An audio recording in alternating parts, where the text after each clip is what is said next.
जय हिंद दोस्तों, the maker arts classes में आपका स्वागत है। आज हम जानेंगे 12th क्लास का पॉलिटिकल साइंस। जानते हैं कि 12th क्लास का पॉलिटिकल साइंस में चैप्टर कौन सा है। तो चैप्टर ये देखा जाए तो दो ध्रुवता का अंत है। इसको एनसीईआरटी अब पहला चैप्टर कर दिया था। पिछले दिनों इसको दो चैप्टर करके बताता था। पहला चैप्टर रखा था शीत युद्ध का दौर और दूसरा चैप्टर रखा था दो ध्रुवता का अंत। लेकिन ये दो ध्रुवता का अंत अब पहला चैप्टर हो गया एनसीईआरटी के मुताबिक। जानते हैं कि दो ध्रुवता का अंत, दो ध्रुवता का मतलब क्या होता है। देखिए, दो ध्रुवता का मतलब होता है दो ध्रुव, दो महाशक्तियां। देखिए यहां से देखिएगा, दो महाशक्तियां हैं वेद से, एक आपका है यूएसए और एक आपका है यूएसएसआर। ठीक, ये आपका अमेरिका है और ये आपका सोवियत संघ। अमेरिका का नेतृत्व कैनेडी देखता था और ये सोवियत संघ का नेतृत्व कौन कर रहा था, तो निकिता क्रुश्चेव। यहाँ जो एक छोटा सा उपमहाद्वीप है जिसको हम क्यूबा कहते हैं, याद रखिएगा, ये अमेरिका है, सोवियत संघ का ही था। तो इस तरह से दो ध्रुवता उभर के आई द्वितीय विश्व युद्ध के बाद। अब जानेंगे कि दो ध्रुवता की समाप्ति कैसे हो गई या दो ध्रुवता है क्या। तो दो ध्रुवता जब द्वितीय विश्व युद्ध की समाप्ति के बाद दो महाशक्तियां उभर के आई, एक अमेरिका दूसरा सोवियत संघ। अमेरिका कहता था कि हम शक्तिशाली हैं, सोवियत संघ कहता था कि हम शक्तिशाली हैं। दोनों में विचारधाराओं की लड़ाई को हम पहला चैप्टर में बताए थे कि ये शीत युद्ध कहलाता है। और ये दोनों अब क्या है, दो ध्रुवता का अंत। अब ये दोनों ध्रुवों में से कोई एक ध्रुव का अंत होगा, या इसका होगा या इसका होगा। आपको इस वीडियो में बता देंगे कि कौन जो दो महाशक्तियां है किसका पतन होने वाला है, आपको बताएंगे। तब तक के लिए वीडियो अच्छा लगे तो लाइक एंड सब्सक्राइब जरूर कीजिएगा। अब जानते हैं दो ध्रुवता का अंत। वीडियो स्टार्ट करते हैं। देखिए, कह रहा है कि दो ध्रुवता का अर्थ क्या है, सबसे पहले जानना है। तो दो ध्रुवता का मतलब दो प्रमुख शक्तियों का होना। शीत युद्ध के दौरान पूरा विश्व दो समूहों में बट गया था। एक समूह की अगुवाई अमेरिका करता था और दूसरे का कौन करता था, सोवियत संघ। इसी को दो ध्रुवता कहते हैं। देख लीजिए, क्लियर, आने पड़ते हैं। अब कह रहा है कि सोवियत प्रणाली क्या है। दो ध्रुवता के बाद कौन सा टॉपिक आएगा, सोवियत प्रणाली क्या है। ये भी एक एनसीईआरटी में टॉपिक है। यह प्रणाली 1917 में रूस की साम्यवादी क्रांति के बाद पनपी हुई थी। सोवियत संघ समाजवादी गणराज्यों का संघ था।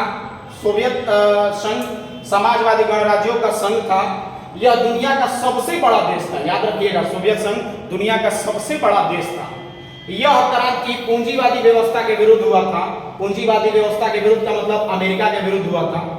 सोवियत संघ में अर्थव्यवस्था और प्रशासन का केंद्र सरकार का सबसे बड़ा कड़ा नियंत्रण था। सबसे अच्छा माना जाता था सोवियत संघ की अर्थव्यवस्था।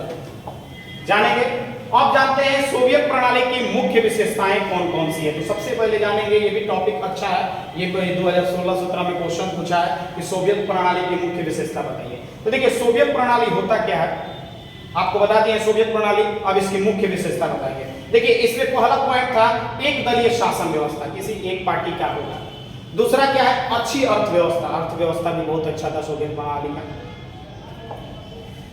अब जानेंगे, तीसरा है न्यूनतम जीवन स्तर, कम पैसा में अच्छे से परिवार चल जाता था। अब देखिए, चौथा है सैन्य शक्ति। सैन्य शक्ति भी मजबूत था सोवियत संघ का।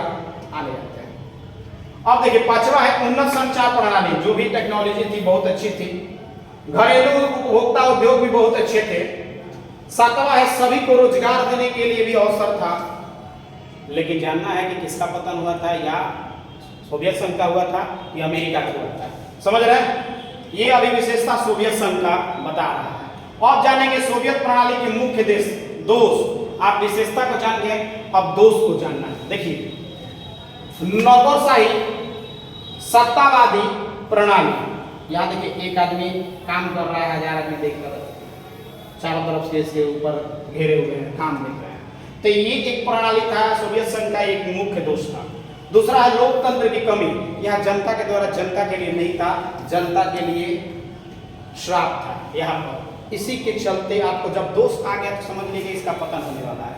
तो जाहिर सी बात है कि आपको मालूम हो गया होगा कि किसका पतन होने वाला है, अमेरिका का या सोवियत संघ का। आगे बढ़ते बच्चे। अब जाने तीसरा क्या है, उपभोक्ता वस्तुओं की कमी थी। खान पान की जो भी चीज थे थोड़ा सा कमी आ रही थी।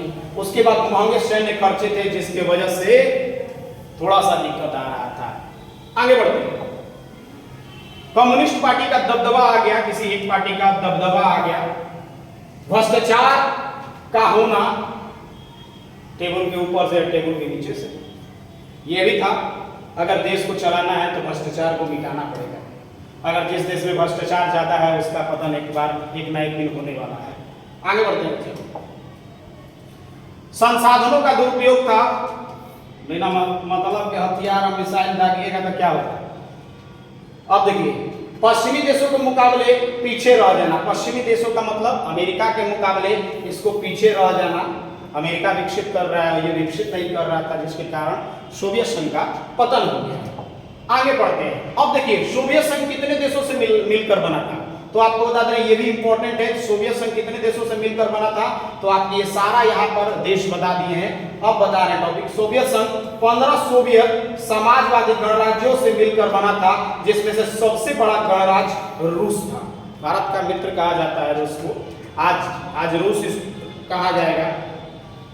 अब देखिए, यहाँ तक टॉपिक आपको बताया है, पहला वीडियो में आपको यहाँ तक बताया है कि दो ध्रुवीयता क्या है, दो ध्रुवीयता का टॉपिक है अंत। अब जानिए दो ध्रुवीयता क्या है, तो दो ध्रुवीयता को बताती हैं कि दो महाशक्तियां उभर के आई, एक अमेरिका दूसरा सोवियत संघ, एक का अगुवाई अमेरिका करता था, दूसरा का सोवियत संघ। उसके बाद आपको बताए थे कि सोवियत प्रणाली है क्या, उसके बाद बताया है कि सोवियत प्रणाली की मुख्य विशेषताएं। ये सभी क्वेश्चन इंपॉर्टेंट है, आप घर बैठे आर्ट्स की तैयारी कर सकते हैं, ठीक है। अब जानते हैं कि सोवियत संघ की विशेषताएं बताए थे और सोवियत संघ की आपकी दोष बताए थे। तो इस तरह से आपका पहला पार्ट आज खत्म कर रहे हैं। मिलते हैं अगले वीडियो के लिए, तब तक के लिए जय हिंद जय भारत। दोस्त लाइक और सब्सक्राइब दोनों करिएगा, ठीक है, और ज्यादा से ज्यादा कमेंट कीजिएगा ताकि हमको लगे कि आप पढ़ रहे हैं और आप हमारे नोट्स को यूज करें। Thank you.